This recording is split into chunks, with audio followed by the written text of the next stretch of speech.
Bien, amigos, mensajes al 099-663-580. Muchos de estos conceptos están en mi cuenta de Twitter y también en su momento nuestro amigo Mateo Chegoyen subirá el video que está grabando de esta audición. Al final de la misma daré la página en la cual ustedes lo podrán encontrar. Estábamos en un tema crucial para todos nosotros, pero fundamentalmente para los asalariados, es decir, para quienes dependen de un patrón, fundamentalmente para quienes dependen del Estado por el sistema previsionario o de la SAFAP. Es decir, estábamos en el tema del aumento de los salarios y de las pasividades. Y decíamos que el punto de partida, según lo expresaba en el 84, en el modelo alternativo que planteaba el contador Astori, era un reajuste salarial real y selectivo que suponga el aumento generalizado de las remuneraciones de los trabajadores y los pasivos en el marco más amplio de una redistribución del ingreso. Decía, no es cierto, como se ha afirmado muchas veces en el país, que no hay recursos para financiar este incremento salarial. Lo que hay que decir es de dónde se saca. Y hay varios lugares de dónde sacarlos. Por otro lado, hay que tener claro que es perfectamente posible controlar y atenuar el supuesto impacto inflacionario que tendría la medida. Voy a repetir esto, porque este es el permanente axioma que utilizan los gobernantes y los empresarios cuando se pide aumento de salario. Lo reitero. En segundo lugar, decía, por otro lado, hay que tener claro que es perfectamente posible controlar y atenuar el supuesto impacto inflacionario que tendría la medida. Luego vamos a profundizar en la lectura de los argumentos, de las explicaciones que da Astori para desmistificar el tema de que aumento de salario, aumento de pasividades, ineluctablemente genera inflación. En segundo lugar, es necesario proceder al control de las tasas de intereses y de las operaciones bancarias por parte del Estado. Yo no puedo evitar, amigos, esbozar una sonrisa, claro que irónica, socarrona, de esta afirmación, por lo que acabo de expresarles, amigos. El hombre que hoy, en el 2016, nos entrega de pie y mano a los banqueros criminales, en el 84 y ya antes, en el 71, decía esto. En segundo lugar, es necesario proceder al control de las tasas de intereses. Y perdón, permítanme un paréntesis. ¿Recuerdan que le hablé de la manipulación de la tasa LIBOR? Entonces vamos a hacer ese paréntesis y vamos a ver si este concepto, amigos, de Astori es un concepto caduco, o si por el contrario, lo que dijo en 1984 tiene más vigencia hoy que en el 84. Y permítanme, vamos entonces al paréntesis, vamos al tema de la manipulación del LIBOR, de la LIBOR en realidad, o el LIBOR porque es un índice. Primero les quiero explicar qué es. El índice LIBOR es London Interbank Offered Rate, en su sigla en inglés. Es la tasa de referencia más utilizada a nivel mundial. Este índice, que se creó en los años 80, es, junto con el Euribor, el tipo de interés que se aplica a los préstamos que se realizan entre bancos. Refleja lo que estos esperan pagar por pedir dinero al resto de los bancos, al resto de las entidades. Es decir, es la tasa de interés en los préstamos entre bancos. ¿Cómo se establece este tipo de referencia? Lo fija la Asociación de Banqueros Británicos. Se establece cada día y no hay una única tasa, sino que se calculan índices diferentes para 10 divisas. Para establecer este índice se pregunta a varias de las entidades más importantes qué tasa de interés pagarían por pedir prestado dinero. Después se calculan los promedios, eliminando la cotización más baja y la más alta. Es decir, ¿quién maneja la tasa de interés que ustedes, que nosotros, que el planeta Tierra paga cuando pide prestado? Cuando usted va y pagó con la tarjeta de crédito o de débito en el supermercado, esa tasa está de alguna manera condicionada por el índice LIBOR. ¿Y quién fija el índice LIBOR? Una asociación de banqueros privados británicos, la élite financiera internacional, la City de Londres. Un oligopolio banquero. ¿Por qué el LIBOR es importante? En base a esta tasa se conceden los préstamos hipotecarios y es también el precio de referencia para los créditos empresariales. Si la tasa LIBOR sube, los pagos mensuales de intereses de los consumidores pueden crecer también. El escándalo estalló en el 2012, cuando los reguladores del Reino Unido y los Estados Unidos multaron a Barclays por la manipulación de este tipo interbancario. Aunque las alarmas ya saltaron en el 2007, claro, con el fraude de las hipotecas subprime, cuando los organismos reguladores comprobaron que los operadores financieros influían en el tipo de cambio forzando transacciones para que sus entidades obtuvieran beneficios. Durante el 2006 y el 2010, en plena crisis financiera, se convirtió en una práctica habitual entre los traders, según los reguladores. ¿Qué impacto puede tener la manipulación en la economía? Se trata de un mercado global y escasamente regulado, que mueve billones de euros cada día. Miren, amigos, cada palabra de esta lectura es importante. Es un mercado global, privado, desregulado, que mueve millones de euros y que afecta lo que usted paga por su hipoteca y lo que usted paga por la banana, por la carne, por el pan y por las manzanas. Y está manipulado por un conjunto de delincuentes que se llaman banqueros. Y ese conjunto de delincuentes que se llaman banqueros es el que quería controlar Danilo Astori en el 84. Y hoy ese mismo Danilo Astori, pero más viejo, mucho más viejo, bien me decía que mi tío, que la vejez muchas veces va pudriendo a la gente. Y yo creo que en este caso en particular, tenía razón. Este mismo, sabiendo todo esto de adentro, porque imagínense, si un abogado, buscando información diariamente, tiene este tipo de elementos documentales, ¿cómo no será la información que tiene un cipayo del Fondo Monetario Internacional? Un cipayo de los banqueros manipuladores. La conoce desde la cocina. Sabe que las agencias calificadoras de riesgo estaban al tanto de esta manipulación. Saben que nos dejaron robar. Y a esas agencias y a esos banqueros nos pone Astori en el gallinero para que estos zorros nos controlen. No nos controlan, nos comen el hígado, nos comen la cabeza, nos comen el futuro de sus hijos. Y esa es mi preocupación.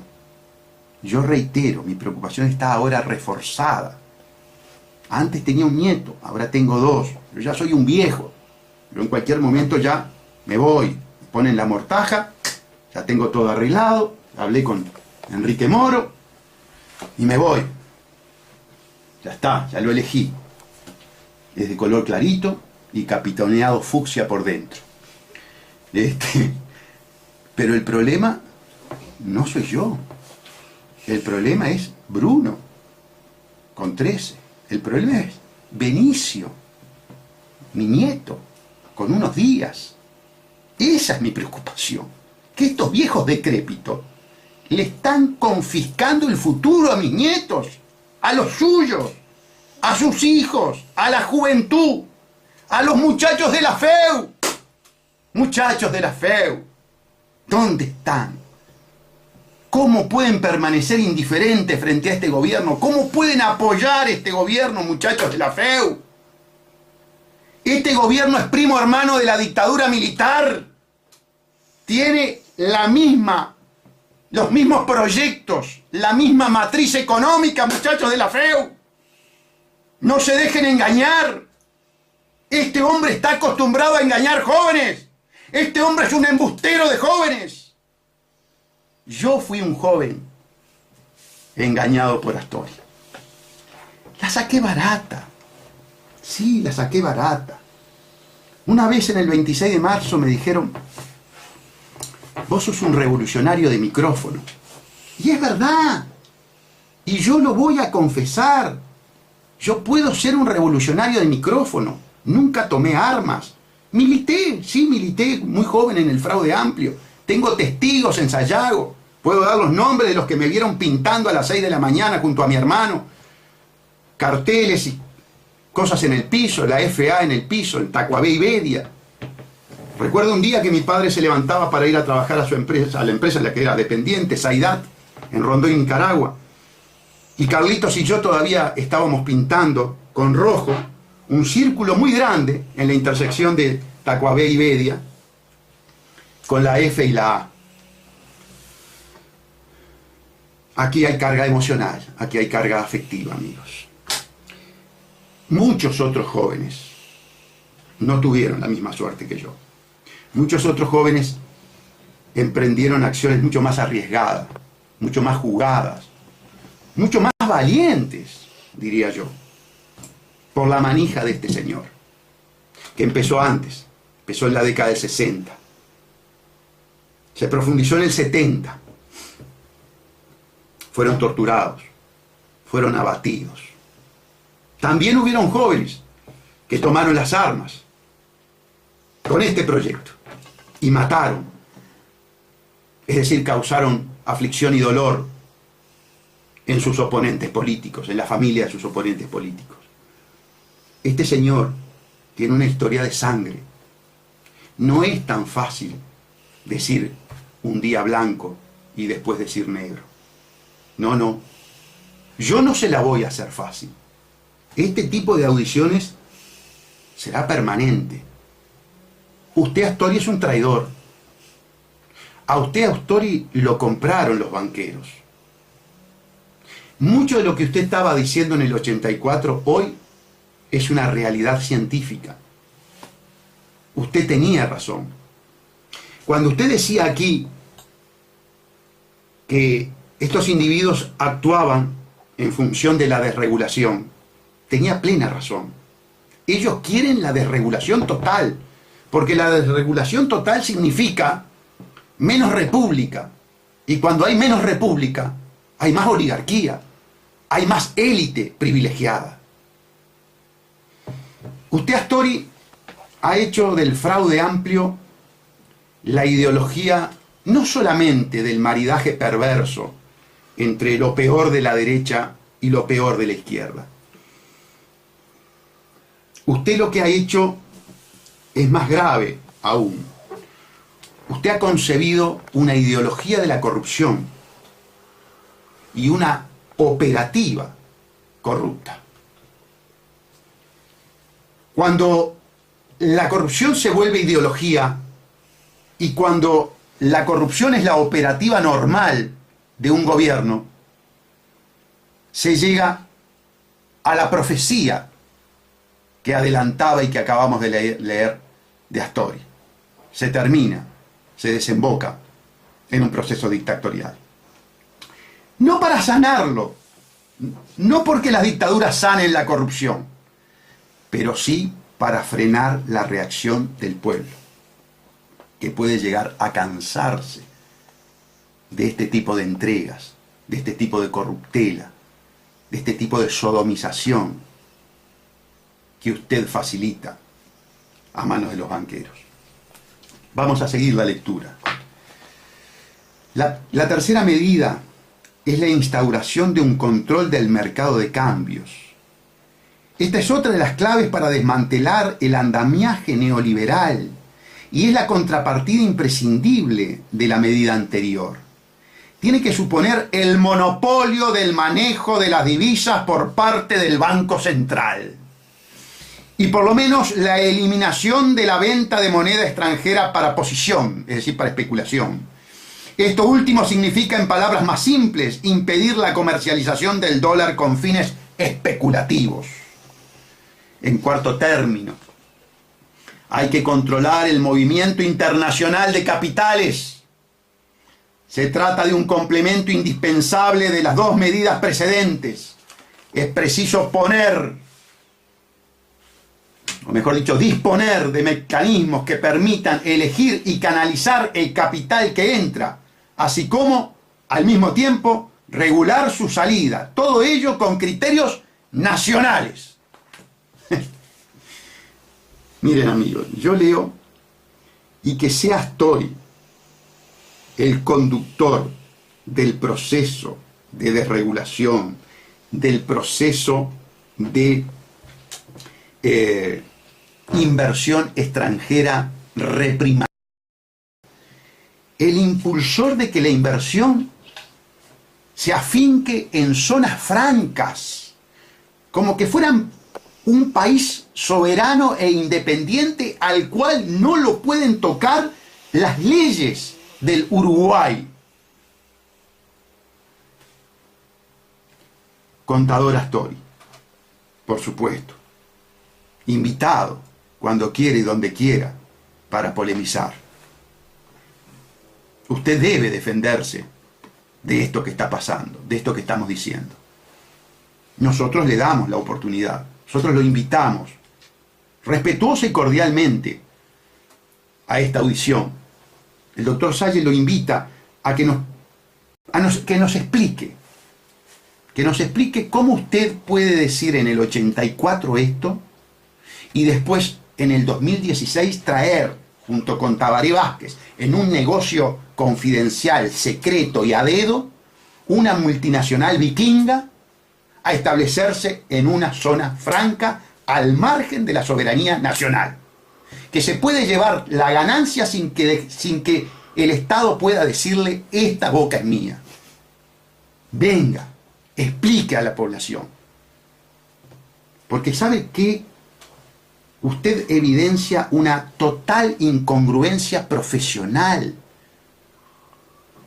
O usted no sabe nada de economía. Usted es un embuste en materia económica, o algo ha pasado que nosotros no nos hemos enterado. Nos enteramos, sí, de que el imperio cada vez imperializa más. Nos enteramos, sí, que a través de los tratados regionales las corporaciones imponen una legislación que logran mercantilizar dentro de poco el aire. El agua ya ni que hablar. Hasta el aire, que logran monopolizar la biología, la naturaleza, que todo está patentizado por las corporaciones, que estas estructuras económicas tienen un PBI más importante que los países desarrollados, que trabajan a través de oligopolios y carteles que nos están esclavizando mucho más que en la época del Pachecato, muchísimo más que en la época del Pachecato. Yo estuve tuiteando, amigos, citas de Herrera y de Valle. Me refiero a Luis Alberto de Herrera y me refiero a José Valle de Ordóñez. Y algunas de ellas referidas, por ejemplo, a la educación de los obreros. Fíjense lo que decía Valle, José Valle de Ordóñez, en El Día, en el año 1905. El obrero debe tener tiempo para ilustrarse, para estudiar los problemas sociales en que tiene interés como un intelectual. En una democracia de verdad, el obrero debe ejercer ampliamente su misión de hombre. Fíjense que en 1905 Pepe Valle hacía hincapié en la educación, ya no en la educación curricular de los estudiantes, ya no en la preparación de los intelectuales, la educación del obrero, para tener el obrero crítico. ¿Por qué precisaba Valle un obrero crítico? ¿Por qué un demócrata quiere un obrero crítico? Para no ser manipulado, para que no venga una burocracia sindical corrupta, con falsas banderas, a manipularlo para poderlo entregar de pie y mano a los banqueros, para que no venga una EBU a entregar al pueblo uruguayo, para que no venga un Malcorra a entregar al pueblo uruguayo a los banqueros criminales. ¿Quedó claro, amigos? No es inclusión financiera, es sodomización financiera. Ese cartón, en realidad, vendría a ser, vamos a dejar la metáfora, es sodomización financiera. Y nos sodomizan estos delincuentes, estos bancos, estos delincuentes, el Citibank, el Barclays, el Goldman Sachs, el JP Morgan, el Citi, porque el banquero es ontológicamente criminal. Eso hay que decirle a Astori. Eso nos decía Astori, amigos, en esta lectura que estamos haciendo. Vamos a continuar. ¿Saben que estos paréntesis, estas digresiones que realizamos y estos cambios de tonalidad no son meramente impostados, son sentidos? Miren que yo estoy hablando con ira. Yo estoy hablando con ira porque ustedes están descubriendo, amigos, que si bien fracasó el socialismo, lo que criticaba el socialismo, lo que se criticaba en el año 71 y en el año 84, es lo que estamos viviendo. Y nos impulsa a construir una alternativa, como lo dije al principio, reconociendo los errores, reconociendo que el Estado no puede avasallar al individuo, que el individuo tiene derechos a desarrollarse, a formarse plenamente. Pero también es cierto, amigos, que los individuos han creado estructuras supranacionales con intereses egoístas, como son las corporaciones, que actúan en red, que actúan vasocomunicadas a través de logias secretas, que arman el escenario internacional de esclavitud. Ejemplo Bilderberg, ejemplo Davos, ejemplo Club de Roma, ejemplo masonería. Y que entonces la masa tiene que estar dividida. La masa tiene que estar lumpenizada, haciendo todo lo contrario a lo que dijo José Valle y Ordóñez, todo lo contrario a lo que dijo José Valle y Ordóñez, tenerlo permanentemente estimulado con el tema Peñarol, Nacional, Juventud, Boston River, Peñarol, River, Racing, Rampla. Es la problemática esa permanente, horas y horas. Y dividir, por supuesto, ir y matar al del tambor. Felizmente no murió, Enciso, y ojalá se recupere, y desde aquí le mandamos un saludo y el deseo que se recupere el chico de Santa Lucía que tocaba el tambor de Peñarol. Y entonces tener permanentemente, dividir con las religiones, y dividir con la música, y dividir con el sexo, y dividir con la orientación sexual, y dividir con todo lo que se pueda dividir. La élite busca eso, y ella cada vez más jerarquizada. Viene Bayer y compra Monsanto, y entonces con 66.000 millones de dólares, toda la agricultura del planeta la manejan 4 corporaciones. Y abajo dividir, cosa que no podamos estar, ni los familiares nos podamos entender porque discutimos, porque uno es de Peñarol, el otro es de Nacional, porque uno es blanco, el otro colorado, porque uno es fraudeamplista y el otro es anarquista. Divide y reinarás, decían los británicos, la corona británica. Divide y reinarás, dice la Asociación de Bancos Británicos. Mucho por seguir analizando, amigos. Vamos a seleccionar. Pero este capítulo, el capítulo de de los salarios, lo quiero profundizar. Dice en otra parte Danilo Astori: en el estado en que se encuentra ahora la economía uruguaya, nadie puede pensar que es posible reactivar la producción manteniendo el ingreso concentrado en unas pocas manos. Luego continúa: entonces, una tarea central a cumplir al formular esta propuesta distinta es la de destruir esos mitos, discutiendo las bases sobre las cuales se apoya y demostrando que son falsas. ¿Cuáles son los principales mitos que se han levantado al respecto? Fíjense, esta parte de la lectura está muy interesante, porque son los mitos que él esgrime actualmente. Esto es insólito, esto es perverso, amigos.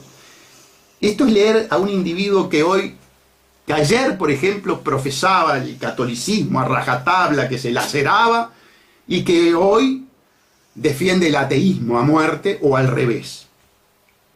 Nos queda un minuto. Yo no sé, Fede, ¿es posible seguir la media hora? Fíjate, teníamos pensado seguir la media hora, van a consultar, perdónenme este diálogo con Federico, pero vamos a continuar entonces con esta lectura. Le decía que nada más y nada menos que el propio Astori, que desmitifica en la lectura que voy a hacer al tema del aumento del salario y de las pasividades. Tenemos media hora más, les digo, amigos, seguimos.